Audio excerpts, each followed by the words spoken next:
ನಮ್ಮ ಮುತ್ಯ ನೋಡ್ರಿ ಆಯ್ತಾರ ಬೇಸ್ತಾರ ಎತ್ ನೋಡ್ತಿದ್ದ ಎತ್ ಬಂದವ್ರಿಗೆಲ್ಲ ಏನು ಮಾಡ್ತಿದ್ದ ಬ್ಯಾಣಿ ಅಲ್ಲಿದ್ದು ಎತ್ ಹೊಡಿಯಂಗ ಅವನ ಮತ್ತು ಹೊಳೆ ತುಂಬರವ ಇಂಥಲ್ಲಿ ಬ್ಯಾಣಿ ಅಂತ ತಿಳಿಸಿಂದ ಎತ್ ಈಸಾಡ್ಸ್ಬೇಕಿದ್ನ ತಿಳಿಸಿಂದ ಬ್ಯಾಣಿ ಕಂಡು ಹಿಡಿಯವ 2 ದಿವ್ಸ ಮ್ಯಾಗ ಮತ್ತು ಹೊಳೆ ತುಂಬ ನಾವು ಆ ನಂತರ ಅದಕ್ಕೆ ಏನು ಹೇಳ ಔಷಧಿ ಹೇಳವ್ರಿ ಗಂಡು ಮಕ್ಳಿಗೆ ಪಣ್ಮಕ್ಳಿಗೆ ಬತ್ತಪ್ಪ ಅಂದ್ರೆ ಎಲ್ಲ ಅವ್ರಿಗೆ ಇಂಥ ಔಷಧಿ ಹೇಳವ ಹಿಂಗೆ ಮಾಡ್ರಿ ಮಾಲಿ ಅವ ಮತ್ತು ಅವ್ನು ಮಾಡಲಿ ಅಂದ್ರೆ ಅವ್ನು ಹೇಳ್ದಂಗೆ ಪತ್ತೆ ಮಾಡ್ಲಿಕ್ಕಂದ್ರೆ ಹೊಳೆ ಬಂದು ಕೈಯಲ್ಲಿ ಲಾಡಿ ಹಿಡಿಯವ ಲಾಡಿ ಹಿಡಿದ್ಕಿಸಿಂದ ಹೆಣ್ಮಕ್ಳು ಪತ್ತೆ ಮಾಡಂದ್ರೆ ಅವ್ರು ಹೋಗಿದ್ರೆ ಸಿದಕ್ಕೆ ಅವ್ರಿಗೆ ಕೀ ಜಾಡಿ ಬಿಡವ ನಾವೇ ಸುಮಾರು ಮಾಡ್ತೀರಿ ಅಂತ ಹೇಳಿಕಿಸಿಂದ ಮಾಡ್ಕಿಸಿಂದ ಮತ್ತು ಟಿಕೆಟ್ ನೀವು ಚಲೋ ಹಂಗೆ ಹೋಗಿ ಹಡಿಸಿ ನಮ್ಗೆ ಕಳಿಸ್ಬಿಡವ ಮತ್ತು ಹೊಳೆ ಬಂದು ಇಲ್ರಿ ತಪ್ಪಾಗೈತನಾರ ಅವರು ಬಂದು ನೋಡ್ಯಾನ ಮತ್ತು ಔಷಧಿ ಕೊಡವ್ರಿ ಔಷಧಿ ಕೊಟ್ಟಗಳ ಮತ್ತು ಚಲೋ ಆಗೋದು ಇದ್ರ ಮ್ಯಾಗ ಇನ್ನೂ ಮಾಡಕ್ಕೆ ಹೋಗ್ಬೇಡ ಅಂದ್ರೆ ಹ್ಞೂ ಅನ್ನೋರಿ ಮತ್ತು ಎತ್ತಿಗೆ ಏನಾರ ಹೊಟ್ಟೆಗೆ ಏನಾರಪ್ಪ ಕಳ್ಳಿಗೆ ಪಳ್ಳಿಗೆ ಏನು ಕೆಟ್ಟಾದ್ರಿ ಹಗ್ಗ ಹಚ್ಚಿಸಿನ ತೂಕ ಕಟ್ಟಿ ಅದನ್ನ ಹಿಂಗೆ ಇದು ತೂಕ ಹಾಕವ್ರಿ ತೂಕ ಹಾಕಿ ನರ ಸೈಲತ್ತಂದ್ರೆ ಇಚ್ಕೊಂಬಡಿ ಬಡ್ದಗಳು ನರ ಸೈಲತ್ತಂದ್ರೆ ಹಗ್ಗ ಬಿಟ್ಟು ತಳಿ ಬಿಡೋಣವ ಆಗ ಬಿಟ್ಟುಗಳೇ ನಾವು ಆರಾಮಾಗತ್ತಪ್ಪ ಇನ್ನು 2 ದಿವಸ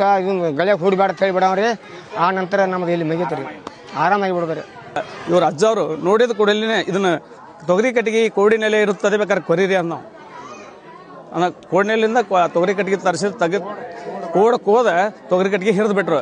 ಅವಾಗ ಇವ್ರ ನಿದರ್ಶನ ಅನ್ನೋದು ಫಸ್ಟವಾಗಿ ಆಗಿನ ಡಾಕ್ಟರ್ಸ್ಗಳು ಗೊತ್ತಾಯ್ತು, ನಮ್ಮ ಜನತೆಗೆ ಗೊತ್ತಾಯ್ತು. ಇವತ್ತಿಗೆ ಬರೀ ಕೊಡೋದಪ್ಪ ಅಂದ್ರೆ ನಂಬರ್ ಅವ್ರು ಹೇಳಿದ ಶಾಶ್ವತವಾಗಿರ್ತಕ್ಕಂಥ ನಾವು ಹೇಳಿದ ಕಟ್ಟುನಿಟ್ಟುಗಳನ್ನು ಪಾಲನೆ ಮಾಡ್ಬೇಕು ಅಂದಾಗ ಅವ್ರ ಜಡ್ ನಿವಾರಣೆ ಆಗುತ್ತೆ. ಫಸ್ಟವಾಗಿ ಕಡಾಖಂಡಿತವಾಗಿ ಸಿಟ್ಟಿಗೆ ಬಂದೇ ಹೇಳ್ತಿದ್ರು ಅವರು, ಯಾರು ನಂಬಿಸಿ ಹೇಳ್ತಿಲ್ಲ.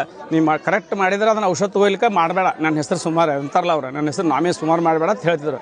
ಇವ್ರು ಹೇಳಿದ್ರೆ ಮೊದಲು ಉತ್ಸವನ ಕಟ್ಟಿ ನೆಕ್ಸ್ಟ್ ಎಲ್ಲ ಮನಗುಡಿ ಆನಂತರ ಎಷ್ಟೇನು ಪಾಟ್ಲಿ ಅವರು ಬಾಮೆ ಪ್ರತಿ ರವಿವಾರ ಗುರುವಾರ ಈ ರೀತಿ ಎಲ್ಲ ದನಗಳನ್ನು ಮನುಷ್ಯರನ್ನ ನೋಡ್ಬೇಕಾದ್ರೆ ನೀವು ಕರೆಕ್ಟಾಗಿ ನೀವೆಲ್ಲ ಅಯ್ಯರೆಲ್ಲೋ ನೀರು ಮುಟ್ಟಲಾರ್ದ ಬರಬೇಕಂತ ಹೇಳ್ತಿದ್ರು ನಾವು. ಮನುಷ್ಯರಿಗೆ ಯಾವುದಾದ್ರೂ ಜಡ್ಡ ತಗಲಿತ್ತಪ್ಪ ಅಂತಾರೆ ನೀರು ಮುಟ್ಟಲಾದ ಆಯುರ್ವೇದಿಕ್ ತಪ್ಪಲ ಶಕ್ತಿಯಿಂದ ಇವರ ಜಡ್ಡನ್ನು ಕಳೆದು ಅವ್ರನ್ನ ಆರಾಮಗೊಳಿಸ್ತಿದ್ರು. ಅಲ್ಲಿಗೆ ಅವ್ರ ಹೆಸರು ಪ್ರಸಿದ್ಧವಾಗಿತ್ತು.